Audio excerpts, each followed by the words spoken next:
오늘 우리에게 주시는 하나님 말씀 마가복음 1장 16절에서 20절까지 말씀입니다.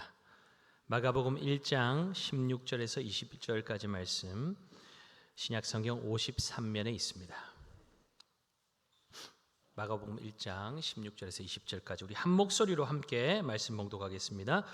갈릴리 해변으로 지나가시다가 시몬과 그 형제 안드레가 바다에 그물 던지는 것을 보시니 그들은 어부라. 예수께서 이르시되 나를 따라오라. 내가 너희로 사람을 낚는 어부가 되게 하리라 하시니 곧 그물을 버려두고 따르니라. 조금 더 가시다가 세베대의 아들 야고보와 그 형제 요한을 보시니 그들도 배에 있어 그물을 깁는데 곧 부르시니 그 아버지 세베대를 품꾼들과 함께 배에 버려두고 예수를 따라가니라. 아멘. 귀한 믿음의 지체들 인사하겠습니다. 사랑하고 축복합니다. 사랑하고 축복합니다. 한번 질문하세요. 감사할 게 참 많죠? 감사할 게 참 많죠. 대답을 하셔야 돼요. 질문만 하시면 안 돼요. 참 감사할 게 많습니다. 오늘 여러분 학습 입교 세례자들 보셨죠? 이렇게 풍성한 열매를 하나님 앞에 올려드리고 오늘 또 추수감사 주일을 맞아 또 새 가족들이 또 이렇게 왔고 감사할 게 너무 많아요. 감사할 것 천지 빼깔입니다. 맞죠? 감사를 여러분 오늘 의도적으로 더 감사를 표현하시고 식당에 가서 식사하실 때도 감사해요. 그러면서 또 하나님께 감사해요. 우리가 이렇게 주일에 마음껏 예배드릴 수 있는 것 얼마나 감사합니까? 또 여러분 나가실 때 떡을 이렇게 받으실 텐데 여기 안에 아마 9개인가 들었을 거예요. 이거 받으면서 좀 이번에 괜찮은 거 했네. 그렇게 하시면 안 되고 이걸 딱 받으실 때 뭘 생각해야 될까요? 이거 감사합니다. 맞습니다. 그 다음에 이거 누구 나눠주지? 혼자 탁 드실 생각하지 말고 이제 우리는 딱 뭐가 생기면 이거 누구 나눠주지? 주님 누구 나눠줄까요? 이렇게 여러분. 그래서 우리가 계속 우리의 포커스가 나에게 있는 게 아니라 그 받은 사랑이 계속 우리를 통해 흘러가야 돼요. 나누고 베풀면 모자랄 것 같지만 그것 가운데 또 채우시고 또 채우시고 차고 흘러 넘치게 하시는 것을 언제 경험할 수 있냐? 나누고 베풀 때. 복음도 전해보면 사는 맛이 납니다. 안 전해보면 몰라요. 전해보고 또 그렇게 주님 안에 있는 그 풍성한 은혜를 날마다 누리는 우리 구미 강동교회 성도들 되시기를 예수님의 이름으로 축복합니다. 평소 같으면 지금 이제 마치고 나가야 돼요. 그런데 여러분 마음 안 급하시죠? 주일날 딱 시간 차 시간 있지만 차 시간도 어쨌든 맞춰야 나갑니다. 그러니까 여러분 하나님 앞에 집중하시고 물론 제가 보니까 설교할 때 속도가 보통 1.25배속 정도 되더라고요. 한 1.5에서 2.5 사이가 되던데 오늘은 더 빨리 갈 수도 있어요. 근데 우리 청소년들은 랩에 익숙하니까 다다다다 해도 다 뒤에 팍팍 꽂힐 거예요. 여러분들 신경을 집중하셔야 돼요. 조금 있으면 끝납니다.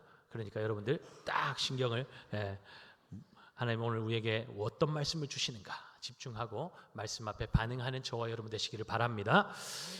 예수님께서 공생의 사역을 시작하시면서 가장 먼저 외치셨던 그 말씀 여러분 기억하십니까? 마가복음 1장 15절 오늘 암송구절인데 안 했지만 띄우지 마시고 이르시되 때가 찼고 하나님 나라가 가까이 왔으니 회개하고 복음을 믿으라 하시더라. 이 말씀을 예수님께서 공생의 사역을 시작하실 때 가장 먼저 말씀하셨습니다.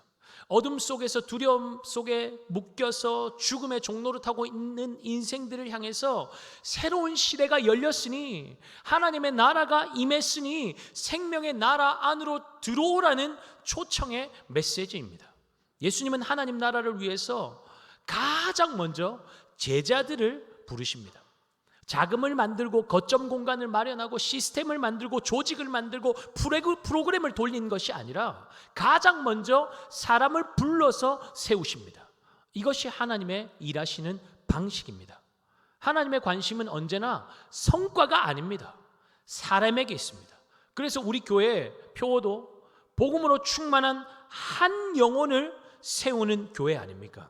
내가 먼저 복음으로 충만한 한 영혼으로 하나님 앞에 세워지고 그리고 그 영혼, 복음으로 충만한 한 영혼이 또 다른 한 복음으로 충만한 영혼을 세우고 계속 생명을 낳고 재생산하는 역사를 바라보면서 우리가 그렇게 달려가고 있습니다. 하나님은 조직을 통해서 막대한 자금, 시스템을 통해서 일하시지 않고 항상 사람을 통해서 일하십니다. 그렇다고 사회적인 인지도를 가지고 있고 특별한 재주와 재능을 가진 사람이어야만 쓰시는 것도 아니죠. 예수님께서 부르신 사람들이 누구입니까?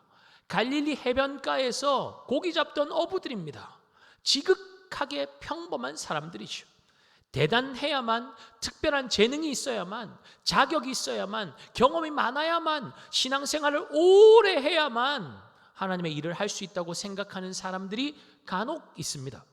이것이 세상의 방식이기 때문이에요. 세상이 요구하는 스펙을 갖추고 모든 면에서 탁월함을 갖추면 인정받고 선택받는 무한 경쟁 시대를 살다 보니까 마치 하나님 나라도 그렇게 운영되는 것처럼 착각할 때가 많습니다. 그런데 우리 주님은 분명하게 말씀하고 있습니다. 고린도전서 1장 27절 우리 함께 읽겠습니다. 그러나 하나님께서 세상에 미련한 것들을 택하사 지혜 있는 자들을 부끄럽게 하려 하시고 세상에 약한 것들을 택하사 강한 것들을 부끄럽게 하려 하시며. 이 자리에 청소년들이 많이 있는데 이 말씀을 딱 보면서 예수님은 약하게 살아야만, 미련하게 살아야만 들어 쓰신다고 했으니까 공부 안 해도 되겠다, 대충 살아도 되겠네, 이렇게 적용하면 될까요? 안 될까요? 말씀을 자기 입맛에 맞게, 자기 상황에 맞게 끼워 맞춰서 해석하는 것이 바로 내가 복음이에요. 내가 복음. 하나님의 말씀을 자신의 생각과 필요에 맞게 끼워 맞추는 것은 복음을 믿는 삶이 아닙니다. 말씀을 읽을 때에 한두 절만, 내가 좋아하는 말씀만 딱 골라가지고 끊어서 읽으면 위험한 이유가 바로 그것입니다. 고린도 교회에 이 말씀을 할 때 고린도 교회의 전체적인 상황이 어떤지, 어떤 배경에서 이 말씀이 나왔는지 모르면 자기가 원하는 대로 해석할 수 있는 위험이 생기는 것이죠. 그래서 말씀을 읽을 때 문맥을 봐야 되고 전체 한 장, 그리고 전체 통으로 한 권 한 권을 말씀을 읽는 게 좋습니다. 세상 사람들에게 예수 그리스도의 십자가는 수치였어요. 그 당시 무력함이었고 부끄러움의 상징이었어요. 예수님의 십자가는 세상의 어떤 지혜와 비교할 수 없는 지혜이며 강력한 능력이라고 바울은 고린도 교회에 증거하고 있습니다. 그런데 죄와 죽음에 묶여있던 고린도 교회 성도들이 예수님을 믿고 나서 큰 은혜를 받고 많은 은사들을 받고 나니까 그들의 태도가 완전히 돌변해 버렸습니다. 그들은 누가 더 큰 은사를 가졌냐를 가지고 서로를 판단하고 누가 높냐를 판단하고 있고 무시하고 편가르기를 하면서 십자가 정신과 전혀 상관없는 삶을, 교만한 삶을 살고 있었습니다. 그러니까 바울이 그들에게 말하고 있는 것이죠. 너희들 중에 능력이 있고 집안 배경이 좋았던 사람이 있었냐? 없지 않냐? 아무런 자랑할 것 없던 자들이 하나님의 은혜로 구원받았고 은사를 선물로 받아서 은혜를 누리며 살고 있는데 뭘 그렇게 대단하다고 교만하게 우쭐거리고 있냐고. 받을 자격이 전혀 없는 자들에게 그저 하나님의 은혜로 베풀어 주셨고 그것 가지고 너네들 자랑하라고 준 게 아니라 교회의 하나됨을 이루고 교회를 건강하게 세우라고 좋은 것들을 주었더니 서로 잘났다고 비교하고 판단하고 주님의 몸된 교회를 어지럽게 만들고 하나됨을 깨뜨리고 몸을 나누고 있으니까 정신 차리라고 이 말씀을 주는 것이죠. 그들이 진짜 자랑해야 할 것이 무엇이었습니까? 좀 가진 것, 은사 좀 있는 것, 신앙생활 좀 열심히 하는 것, 그런 게 아니라는 것이죠. 오직 예수 그리스도 한 분밖에 자랑할 것이 없다라는 것입니다. 왜입니까? 예수님께서 우리를 죄와 죽음에서 구원하셨으니까요. 인간의 지혜와 능력이, 신분이, 배경이, 그들의 학벌이 그들의 구원에 어떠한 영향도 미칠 수 없었다는 것입니다. 그러니 다른 것 자랑할 게 없고 누구를 자랑해야 한다는 것입니까? 예수 그리스도만 자랑하라는 것이죠. 여러분, 오늘 추수감사절의 세례식과 성찬식을 함께 가지는 이유가 이것입니다. 우리에게 있는 모든 것들, 우리 안에서 나온 것이, 우리 능력으로 말미암아 나온 것이 도대체 무엇이 있습니까?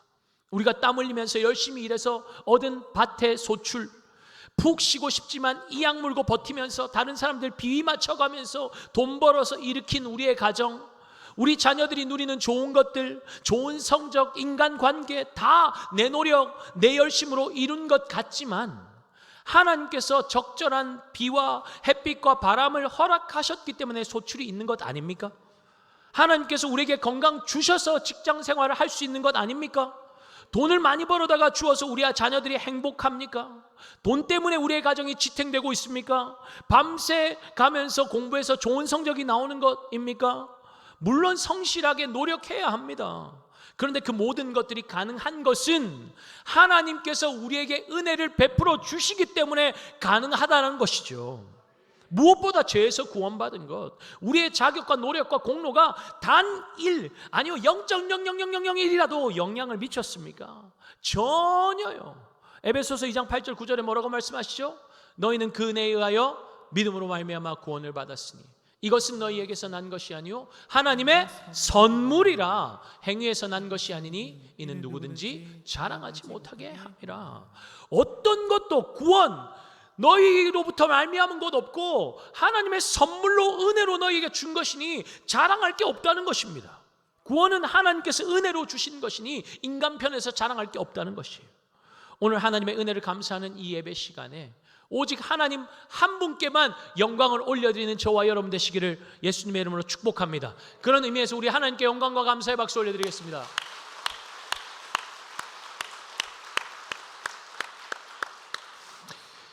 우리가 세례식을 거행했는데 세례는 예수님과 함께 죽고 산다는 의미가 있습니다. 세례요한이 광야에서 예수님의 오심을 준비하기 위해서 세례를 베풀 때에 자신은 물로 세례를 베풀지만 자신의 뒤에 오실 예수님은 성령으로 세례를 주실 분이라고 소개하죠. 그런데 죄가 없으신 예수님께서 죄 씻음을 상징하는 세례를 받기 위해서 요한 앞에 서셨을 때 그가 얼마나 당황스러웠을까요?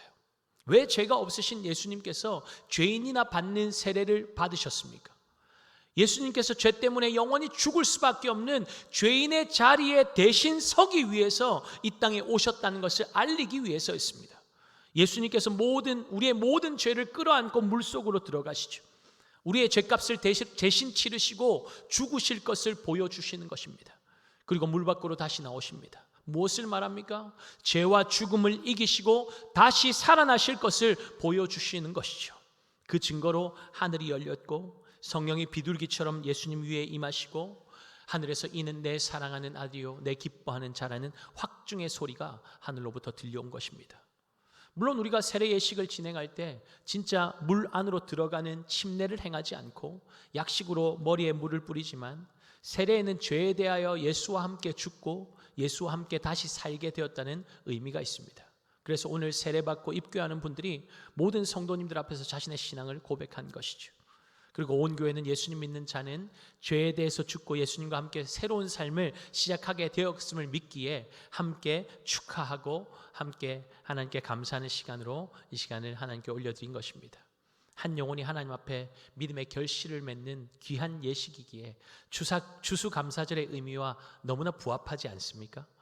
또한 오늘의 본문은 새로운 정체성을 부여받은 주님의 백성들이 어떻게 살아야 하는지를 보여주는 말씀이기에 학습, 입교, 세례를 받는 분들뿐만 아니라 모든 성도들에게 너무나 중요한 말씀이라는 생각이 듭니다. 어떠한 정체성을 가지고 있느냐에 따라서 삶의 방향과 목적이 생기기 때문입니다. 예수님께서 갈릴리에서 물고기를 잡으면서 생계를 이어가던 시몬과 그 형제 안드레를 부르고 계십니다. 17절이죠. 예수께서 이르시되 나를 따라오라 내가 너희로 사람을 낚는 어부가 되게 하리라 하시니 어부들에게 새로운 정체성이 주어지고 있습니다. 이전까지는 어떻게 하면 더 많은 물고기를 잡을 수 있을까? 잡아 올린 물고기의 값어치가 얼마나 될까? 어떻게 하면 더 좋은 가격에 팔 수 있을까? 이런 것들이 그들의 주 관심사였을 것입니다. 먹고 사는 것이 중요하기 때문이죠. 그런데 예수님은 그들에게 뭐라고 말씀하고 계십니까? 예수님을 따라오면 그저 물고기만 낚는 인생이 아니라 사람 낚는 어부가 되게 하시겠다는 것입니다. 이전의 삶과는 차원이 다른 삶으로 초청하고 계신 것이죠. 더 이상 생계가 목적이 아닙니다. 어떻게 하면 조금이라도 더 벌까? 어떻게 하면 조금이라도 편하게 살까? 그 정도만을 위해 사는 인생으로 끝마치게 하지 않겠다는 것입니다. 여러분 왜 공부하죠? 왜 열심히 일합니까? 왜 열심히 공부합니까? 돈은 왜 벌어야 합니까? 왜 성실하게 돈을 벌어야 합니까? 그리스도인은 왜라는 질문을 자주 던져봐야 합니다. 그러면 내 삶의 목적이 보이기 때문입니다. 만약 예수 믿고 구원받은 하나님의 백성인데 왜 열심히 공부해야 하는지, 왜 돈을 벌어야 하는지 분명한 목적이 없다면 그것만큼 안타까운 인생은 없는 것이죠. 하나님께서 저와 여러분을 향한 놀라운 계획을 가지고 계신 줄 믿습니다. 여러분, 그냥 공부 잘해가지고 좋은 대학 가고, 제가 물었어요, 어저께 문답하면서. 왜 열심히 공부하냐? 좋은 대학 가려고요. 좋은 대학 왜 가려고 하는데? 좋은 직장 가려고요. 돈 많이 벌려고요. 그 왜 돈 많이 벌어야 되는데? 편하게 살려고요. 계속 질문했어요. 여러분, 그게 우리의 삶의 끝 목적이 아니라는 거예요. 주님은 그 정도 계획을 가지고 우리를 부르시지 않았습니다. 그걸로 끝나는 인생이 아니라는 거예요. 근데 하나님의 뜻을 묻지도 않고 기도하지도 않고 그냥 세상이 요구하는 것에 떠밀려 살고 있다면 진짜 그건 너무나 안타까운 인생입니다. 목적 없이 떠밀려 살고 있는데 거기에 기쁨과 만족이 어디 있습니까? 돈 버는 목적이 분명하지 않은데 많이 벌면 뭐합니까? 잘 먹고 좋은 거 사고 열심히 자기 자신을 가꾸는 데 사용한다고 여러분 그 마음의 공허함과 그 결핍들이 채워지던가요? 안 채워져요. 채우고 채워도 만족함이 없습니다. 왜요? 깨진 항아리인데요. 터진 웅덩이인데요. 재미가 없어요. 왜요? 사는 목적이 분명하지 않기 때문이죠. 여러분 삶의 목적이 분명하십니까? 스스로 한번 질문해 보세요. 나는 사는 목적이 분명한가? 뭘 위해 살고 있는가? 뭘 위해 열심히 공부하는가? 뭘 위해 열심히 일하는가? 뭘 위해서 돈을 벌고 있는가? 주님의 부르심을 받은 사람은 어떻게 살아야 할까요? 시몬과 안드레 평생을 업으로 살았습니다. 그것으로 가족들의 생계를 이어갔겠죠. 그런데 나를 따르라는 예수님의 부르심 앞에 그들이 어떻게 반응하고 있습니까? 18절 함께 봅니다. 곧 그물을 버려두고 따르니라. 여러분, 그물을 버렸다는 것은 직업을 버린 정도가 아닙니다. 어쩌면 그들은 삶의 전부를 거는 결정을 한 것입니다. 그렇다면 우리의 질문은 이것이죠. 과연 그럴 만한 가치가 있는가? 예수를 위해서 다 버리는 선택을 할 가치가 있는가? 도대체 무슨 유익이 있길래? 예수님은 그물 깁고 있던 야고보와 요한도 부르십니다. 20절 제가 읽겠습니다. 곧 부르시니 그 아버지 세베대를 풀꾼들과 함께 배에 버려두고 예수를 따라가니라.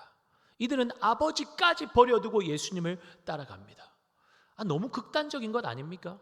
적당히 자기 할 일도 하면서 예수님 따라가면 되지 뭘 다 버리기까지 하면서 따라가냐? 무식해서 융통성이 없냐라고 생각할 수도 있고, 이렇게 꼭 이렇게 예수 믿어야만 제대로 믿는 거냐고 질문하는 분이 있을 수도 있습니다.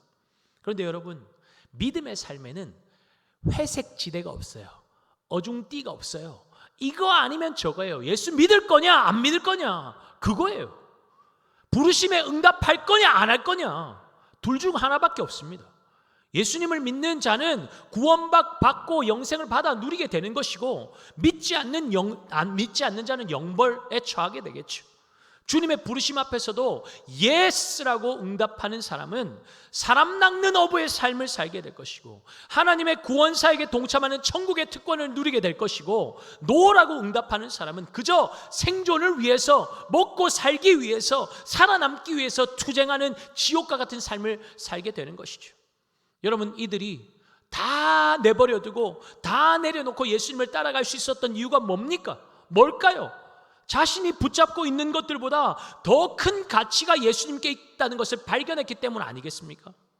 예수님께 더 크고 위대한 가치가 있으니까 그들은 기꺼이 자신의 목숨과도 같은 모든 것들을 기꺼이 포기하고 내려놓을 수 있었던 것이죠. 여러분, 그것이 초대교회의 성도들의 모습 아니었습니까? 그들은 예수 믿는 믿음을 지키기 위해서 생명까지 기꺼이 내놓았습니다. 무슨 말입니까? 내 목숨보다 내 생명보다 예수님이 더 가치가 있고 예수님이 더 귀하고 내 생명보다 귀하다는 말이죠. 여러분, 스스로 질문해 볼까요? 나는 예수님 위해서 무엇까지 포기할 수 있습니까? 난 무엇까지 희생할 수 있는가? 제가 포기와 희생이라는 단어를 사용했지만 과연 우리가 포기했다, 희생했다 말할 수 있습니까? 예수님처럼 하늘 영광 보좌를 다 버리시고 인간의 몸을 입고 낮고 낮은 자리로 내려오신 정도 되어야 포기했다라고 말할 수 있지 않겠어요? 하나님을 거부하고 버리고 대적하는 인간이 뭐가 이쁘다고 자신의 생명까지 내어줍니까? 이 정도 되어야 희생이라고 말할 수 있지 않겠습니까? 우리가 도대체 주님을 위해서 뭘 포기했고 뭘 희생했습니까? 그런데도 우리는 희생과 헌신을 빌미로 하나님께 협박하며 요구하는 것이 참 많죠. 우리 주님은 생명까지 다 내어주셨는데 내가 너희를 위해서 포기하고 희생한 거 알아? 이렇게 말씀하시지 않죠. 내가 그렇게 희생했는데 이것밖에 못해? 그렇게 하시는 분이 아니시죠. 부모님들의 아낌없는 사랑을 보면 우리 주님의 사랑이 보이지 않습니까? 주님의 사랑을 경험하면 주님의 부르심이 결코 희생과 포기로 느껴지지 않습니다. 왜입니까? 주님은 내 도움, 내 헌신 없이도 주님의 일을 능히 이루고도 남는 분이시기 때문이죠. 하나님의 놀라운 구원사에게 우리를 동참시켜 주시려고, 그 놀라운 영광을 맛보게 해주시려고 우리를 초청해 주시고 기회를 허락하셨는데, 내가 주님 따르기 위해서 이만큼 포기했어, 이만큼 헌신했어, 자신의 지분을 주장하는 것은 정말 말도 안 되는 일이죠. 만약 그런 분이 있다면 그분은 아직 주님이 어떤 분이신지를 제대로 경험하지 못한 것입니다. 맛을 제대로 보지 못한 것입니다. 우리 청소년들 가요 많이 부르죠. 부흥회 이후에 어떤 초등학생은 자기도 모르게 예배 시간에 그렇게 눈물이 흐른대요. 이상하게 눈물이 난대요. 어떤 청소년은 가요 부르는 게 신나고 너무 좋았는데 부흥회 이후로 이상하게 입에서 가요 대신에 계속 찬송이 나온답니다. 찬양이 나온대요. 자, 여러분, 예배 시간에 이상하게 눈물이 나는 것, 친구들이 다 가요 부르는데 나는 찬양 부르는 것, 이걸 헌신이라고 말합니까? 포기했다고 말합니까? 그렇지 않죠. 이건 은혜라고 부르는 겁니다. 예수님을 만나게 되면 BC와 AD가 나눠지듯이 예수님 만나기 전과 만나고 난 이유가 확연하게 달라지는 것이 정상입니다. 아멘입니까? 아까 예혁이가 여러분 간증하는 거 들으셨죠? 중학교 2학년이에요. 예수님 만나고 나니까 이전의 삶과 만나고 난 이후의 삶이 확연하게 여러분 귀에 들려지지 않았습니까? 청소년도 그래요, 여러분. 근데 예수님 만났다고 말하는 우리의 삶이 여전히 예수 믿기 전이나 믿고 난 이후나 똑같다면 그건 이상한 거예요. 내가 뭘 믿고 있나 다시 한번 점검해야 됩니다. 물론 우리가 결단해야 할 영역도 있습니다. 다른 사람을 험담하는 것, 교회의 연약함을 들추어내어서 가십거리로 만드는 것은 주님을 공격하는 것과 똑같은 거예요. 몸을 유익하게 하는 것이 아니라 해롭게 만드는 것이죠. 그건 예수님 핍박하는 일과 똑같은 것입니다. 예수 믿는 성도들을 잡으러 가는 다메섹 도상에서 예수님께서 사울에게 뭐라고 말씀하셨습니까? 사울아, 사울아, 네가 어찌하여 내 사랑하는 성도들을 핍박하느냐? 그렇게 말씀하지 않으셨죠. 어찌하여 나를 핍박하느냐 말씀하셨습니다. 무슨 말입니까? 교회를 핍박하는 것, 성도들을 핍박하는 것, 그것은 곧 예수님을 핍박하는 것과 똑같다는 말입니다. 여러분, 몸을 나누는 일, 주님을 핍박하는 일에 동참하고 안 하는 것은 각자의 선택에 달려 있습니다. 해야 할 말이 있고 하지 말아야 할 말이 있는 것입니다. 덕이 되는 일, 칭찬하는 일에는 열심을 내십시오. 그러나 덕이 되지 않는 말, 덕이 되지 않는 일, 그 자리에 없는 누군가가 들었을 때 상처가 되는 말, 불쾌한 말은 하지 말아야 하는 것은 너무나 기본이죠. 지체의 연약함은 들추어내는 것이 아니라 어떻게 해야 돼요? 품어야 하는 거예요. 사랑은 지붕을 덮듯이 덮어주는 것입니다. 그러면 주님의 몸은 더욱더 건강하게 세워지게 되는 것이죠. 내가 하고 싶은 말 하지 않는 것, 포기이고 희생입니까? 그건 포기고 희생이라고 말하지 않습니다. 사랑인 거죠. 사랑하니까 덮어주는 거죠. 여러분, 자녀들의 연약함들 다른 사람들에게 떠벌리고 다니셔요? 그렇지 않잖아요. 그 연약함들을 여러분들이 덮어주지 않습니까? 그게 사랑인 거예요. 하늘 가족 안에 사랑이 넘쳐나기를 예수님의 이름으로 축복합니다. 연약함을 볼 때 품어주세요. 그것을 품고 기도의 자리로 나아가 하나님 앞에만 올려드리면 되는 것입니다. 말한다고 바뀌지 않아요.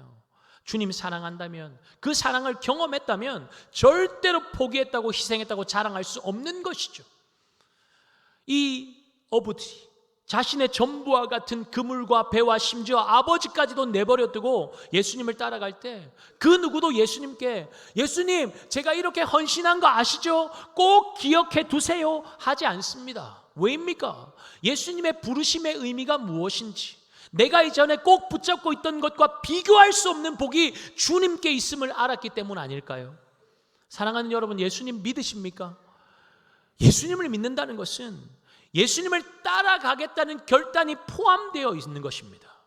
성적 잘 나오게 해주면 따를게요. 내가 원하는 대학 들어가게 해주면 따를게요. 내가 원하는 소원 들어주면 따를게요. 확실한 보상을 주면 믿을게요. 여러분, 신앙생활은 거래가 아닙니다. 협상이 아니에요. 예수님 외에 세상 그 어떤 것도 참 평안과 참 기쁨과 참 만족과 영원한 생명을 줄 수 없다는 것을 여러분 믿으십니까? 나의 참 소망은 예수님 한 분밖에 없다는 것 진짜 동의하십니까? 그렇다면 뭘 붙잡아야 되는 겁니까? 예수님을 붙잡아야 하는 것이죠. 아멘. 아멘입니까? 진짜 예수 안에 다 있다고 믿으면 예수 붙잡으면 되는 겁니다. 예수님께서 제자들을 부르실 때 그들이 어떻게 반응하고 있습니까? 곧 즉시 immediately 그 그물을 버려두고 예수님을 따라갔다고 말씀합니다. 그들이 왜 즉시 예수님을 따라갑니까? 항상 기회가 있지 않기 때문이에요. 내일 하지, 다음에 하지. 여러분, 내일이 내 앞에 오지 않을 수 있다는 거 여러분 기억하고 살고 계십니까? 젊으니까, 건강하니까. 그렇지 않아요. 주님 부르시면 한순간이에요. 한순간. 다 내려놓고 떠나야 하는 것이 우리의 인생입니다. 뭐 가지고 가실 거예요? 뭐 가지고 가실 거예요? 부르면.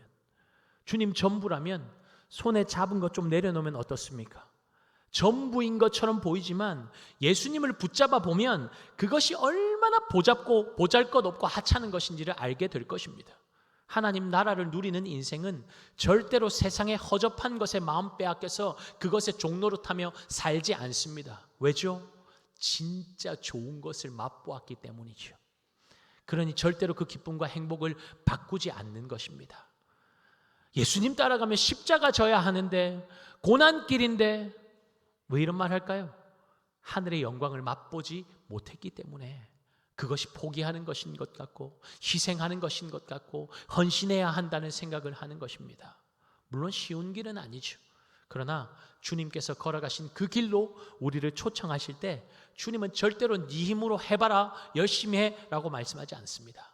함께 우리의 손을 잡고 그 길을 걸어가실 것입니다. 주님과 함께하는 길에 기쁨과 즐거움이 있습니다. 주 예수와 동행하니 그 어디나 하늘나라. 주님과 동행하는 그곳이 하늘나라입니다. 하늘나라를 맛보며 주님 따라가는 삶이 바로 제자의 삶인 것입니다. 주님 따라갈 준비 되셨습니까? 여러분 주님 기꺼이 따라가시겠습니까?